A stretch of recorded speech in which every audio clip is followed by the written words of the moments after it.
Well, hey guys, welcome to the studio. Today I want to talk to you about doing the studio business for a living. I've got 3 tips for you. I'm going to walk you right straight through it. Let's get to it.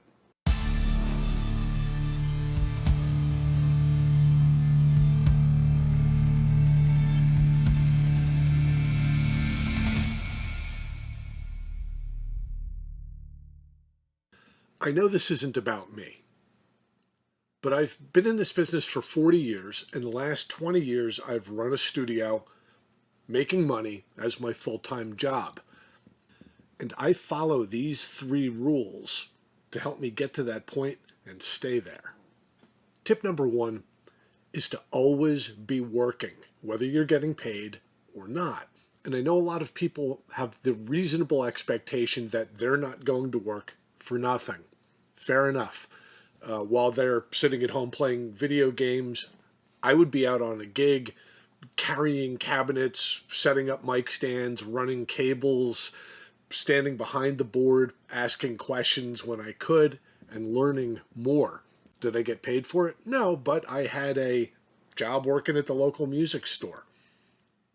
Now that helped me pay the bills while I was spending all my extra time staying involved with the industry. And the fact that my job was at a music store was super helpful because I got to talk to the guys that would come in that knew way more about stuff than I did. It was a great way to make contacts for me to say, hey, oh, you're playing out Friday night. Do you need a hand? I'd love to come help you out. And when you started getting good at something like running mic cables or carrying cabinets, eventually enough people would realize that, hey, this guy shows up, he's reliable, I'm not paying him, let me see if he's available on Saturday night. But in the meantime, you've got a paying gig now on a Saturday night from another guy that you used to help for free. And the guy that wants you to come out and help him for nothing, he just realized if he wants your help, he better pony up a few dollars for you. And the same thing is true in studios. If you made an offer to say, hey, let me come and just grab coffee or do whatever, just kind of hang out, watch and learn, pick up whatever work you can just to see how it works, that's a great way to get involved. And that brings me to tip number 2, which is specialize in something. You figure the only reason you're probably involved with this is because maybe you're a player, maybe you're a singer, but maybe you're starting to get good at dialing in a good mix, using your equipment, and getting something good to happen. But what are you specifically good at? So for me, in my early years, that included everything from guitar repair, live sound reinforcement, running a PA, running lights, learning everything I could about synthesizers and recording gear by actually reading the manuals on this stuff and knowing the dark little secrets in every little sub menu of every piece of gear that I was exposed to, regardless of whether I owned it or not. So for all those fishing lures that I was casting in different ponds and trying to see where I was getting more response, I found the thing that I was pretty decent at was actually helping an artist develop a song. And I came to a little bit of a realization. My gear was really no better than anybody else's gear, and in the big studios they had even better gear than I did. But how could I turn out a product that was better than the big studios? And the answer was, get the song correct. And I tried to do it without being a bully. But sometimes if I heard something wrong with a lyric where it could have been a little bit cleaner, I might have just sung it right back to the singer and said, hey, try singing it this way with a little word change or a pause or something that fit the timing better without altering the meaning of their song. 9 times out of 10, if I was hearing something correctly, they would agree, they would make the change. It was at that moment that I became a producer and not an engineer. And the distinction is a little bit blurred now, but a producer kind of hears the overall project as turning out a certain way and can make recommendations to the performers, the singers, the writers, in terms of not just lyrics, but the arrangement of the song. what tones they have, how quickly the song will go into the chorus. And I developed an ear for that. And without bullying people, I convinced them to kind of follow my vision, and they started getting better products. Which leads me to my third point. I figure if I was working all the time because of my rule about always be working, and if I found out where I had a specialty, in my case, song development and artist development, how can I make money doing that? Well, step one is you got to figure out where the money is. For me, I was doing guitar repair and I had some pretty major league clients. I was even doing warranted repairs for a lot of major manufacturers, and the money was decent. I was also working at the local music store, and they pay what they pay, so I had that as income. I also was playing in a band. The band wasn't making all that much money, and I was also doing a lot of live sound reinforcement, and that wasn't really generating that much money. And with those hours and carrying heavy cabinets in rain and snow, I didn't see that as really long-term either. But working in the studio, I saw that there was some money coming in there, and I got the feeling that this was a better fit for what I do. And I came to a realization. The people who were paying me to record and engineer for them because they liked the end product, because I was kind of helping them with developing their songs, if you have a client who's bringing money into your studio, chances are they could bring you more work and pay you more money. So, trick number one, concentrate on the clients you already have. Try to get them to the point where they're excited about where their next project is going.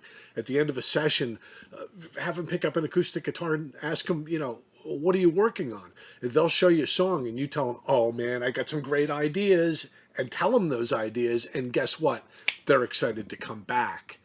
So you used to make this amount of money, and each client is going to start ramping up and ramping up and ramping up. And a lot of times a client will bring other people into your studio, like perhaps bring in a drummer or bring in a lead guitar player. Well, you should get to know these people. You should get their contact information. And going back to my first tip, which was always be working, offer them some work. Say, hey, I can bring you in on this other project. It doesn't pay anything, but it's good experience. It's good exposure.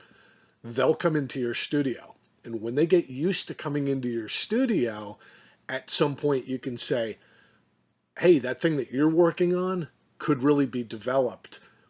Let me start working with you. Let me bring you in as a client. I'll bring in a few other people and we'll build your project up. And a lot of times you can turn them into a new client. Another piece of advice is this. For the amount of money that your studio is bringing in, don't be spending it constantly on brand new gear that you think, oh, I've got to get bigger and better and blah, blah, blah, blah. You know what? If you're making money with the gear that you have, stop buying gear and stop looking at really, really expensive stuff. If your income is up here and you're spending that amount of income on gear, all you end up with is a big studio and no income. Learn how to buy only what you need. I have this saying, which is I hate to spend money on anything where my clients can't hear a difference. So you may look around and go, hey, it looks kind of sparse in his studio. And it actually is fairly budget stuff that's in here. I did not spend a ton of money building this studio. And over the years, I've accumulated some stuff, but it's all been stuff that I needed. This is a different day and age. This is a different time that we live in. And you may be listening to my advice and thinking, well, that may have worked 20 years ago. Everything's online now. But this is a phenomenal opportunity because you don't just have people living within 10 miles of your studio. There's people all over the world. And the question always is, what are you good at? And if you want to develop a clientele in the worldwide arena, there's a couple ways you can do it. You can throw your hat in the ring with everybody else that says, I'm spending this amount on advertising, or here's an A, B of my mastering. This is what they sent me, and I was able to master it and make it sound this good. And that's all well and good. And there's also 10,000 other people doing the exact same thing, willing to do it for less money than you could possibly survive on. But let me offer you a different option. If you want to get good at what you're doing and you want to find where you specialize and you want to network with some other people and you want to develop a clientele, try collaborating with some people online. If you're already a member of our Facebook group, Recording Tips, I highly recommend that you pop over there and check out some of the collaborations that are going on. And we're just a tiny little group, but you'll meet some great players and some great engineers, and you can develop a relationship with some people that you might need for your productions in the future, and they may need you. I can't tell you how many paychecks I've gotten over the years from somebody in the world saying, I know a guy. I know somebody that we can bring into this project that'll give this project exactly what it needs, and I know about what they charge. And for me, that's how I made a lot of money. Which brings me back to my first point. Always be working, for free or for pay. People need to know that you're out there. People need to know that you're reliable, and people need to know that you're good at what you do. And if you're sitting at home just fiddling around on this project or that project that they're never going to hear, you'll never get that email. You'll never get that text when you would have been a perfect fit for a project when the money starts rolling in. And where is all this money coming from? Well, in my personal experience, it's generally from singer-songwriters that maybe they play acoustic guitar and sing, or maybe they're a piano player or a lyricist, and they want their ideas to sound like they had a full band behind them with them as the lead vocals. I do that pretty well. But there's another thing about how I do this. You may watch my videos on YouTube. Maybe you're a member of the Facebook group Recording Tips that I run. I don't mix my personal business model with anything going on YouTube or going on in Facebook. Do I still collaborate with these people? Yeah, but it's not so I can make money off them. It's so that if I realize I need to bring in a drummer on a project with a specific style, I've worked and collaborated with some drummers that are absolute monsters. Maybe I need an upright bass player. Maybe I need a singer that can nail a harmony with a particular tone of their voice, or a harmonica player, or that smoking hot lead guitarist, or someone who plays a 12-string with a slide. If you can imagine it happening in one of your productions and you don't know who to call when you need one of these things, it's because you've missed a lot of opportunities by not getting involved. People wonder why I help them. Why do I put videos together? Why do I have a Facebook group with attracting some great engineers and some great players and some great producers? It's not about me. I don't do this to make money off of YouTube. I'm not monetized. I don't have sponsors. I'm not making any money with Facebook. But I can tell you something about me. Honestly, I had a lot of help when I was getting started from a lot of great producers and engineers and players. And my brother David, he was 6 years older than me, a great local producer, producing all the major bands. He also worked at a local music store that was actually in competition with me. I was in bands with him. We lost him a couple of years ago. He left to me his studio equipment, and I built that upon the studio that I had been running for years. And I was always kind of David's little brother, but I was also the guy that a lot of people took under their wing to help me out. It's time for me to pay that forward. That's what I'm doing here. I just want to offer you guys some of the help that I got when I was getting started.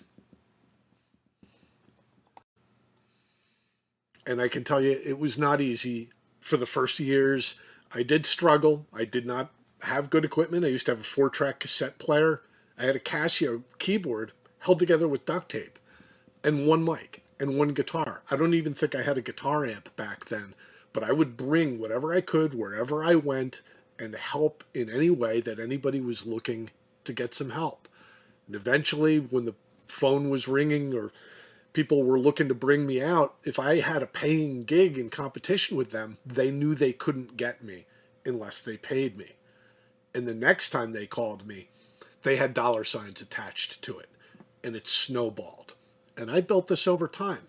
I did not get it up and running overnight. If this is just a hobby for you, that's great. I totally applaud that. But for me, I have to make my living doing this. And I'm very happy doing it as opposed to any other job that I could have possibly have had. But I was willing to work for nothing. I was willing to work long hours. I showed up on time. I made sure that I put forth my best effort. And the most important tip I could possibly give you is when you're in the room with someone who's more knowledgeable or better than you are, listen and watch and learn. Eventually, you're going to be the one in the room that people are looking towards. And I'm still learning. I know about this much. I keep telling everybody. I run budget gear in here, and I do okay making a living out of this. I'm very thankful for my clients over the years and for all the production work that we've done. But my biggest resource that I have for me to continue to grow and continue to learn is in our Facebook group, Recording Tips, and from watching the YouTube channels of people that I run into in that Facebook group, like Blackbridge Sound.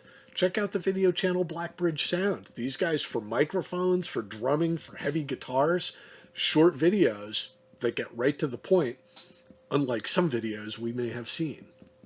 Well, guys, I've kept you long enough. If you want to know more about this, pop over to our Facebook group, Recording Tips. Check out some of the collaboration efforts that are going on there. See what people are doing and get involved. It's not hard to do. And as you make contacts there, all of a sudden you might stand out as, this is a good trumpet player, or this is a good classical guitar player. Maybe someone I can bring in on a project next time there's money on the table. Well, we got a lot of work to do. All right, guys, let's get to it.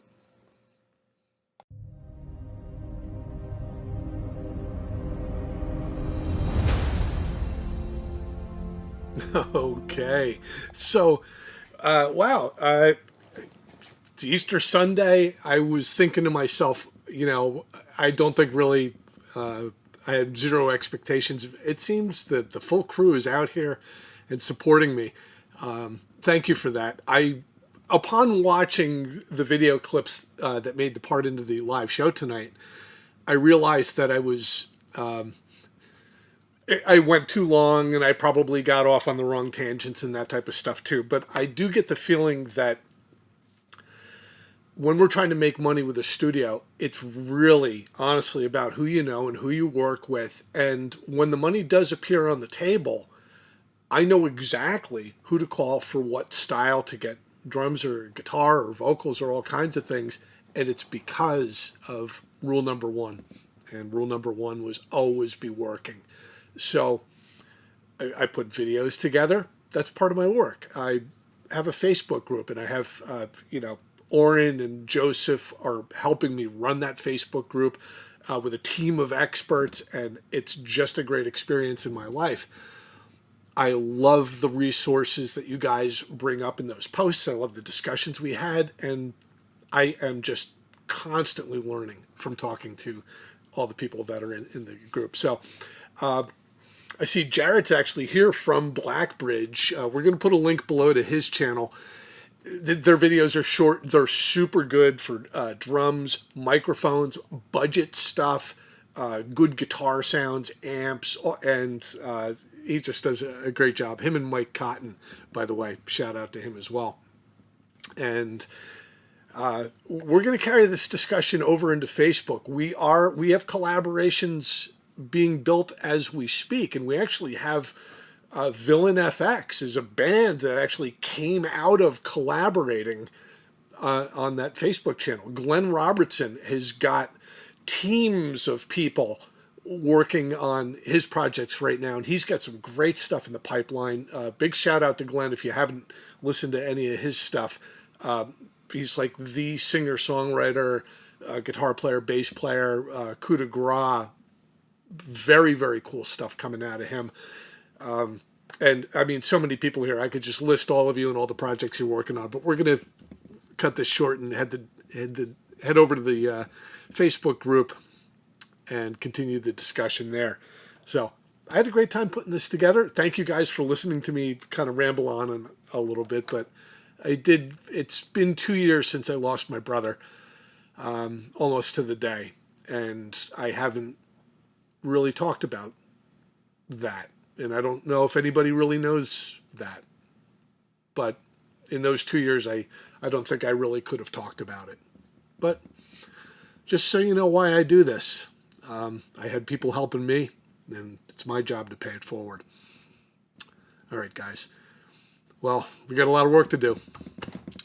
Let's get to it.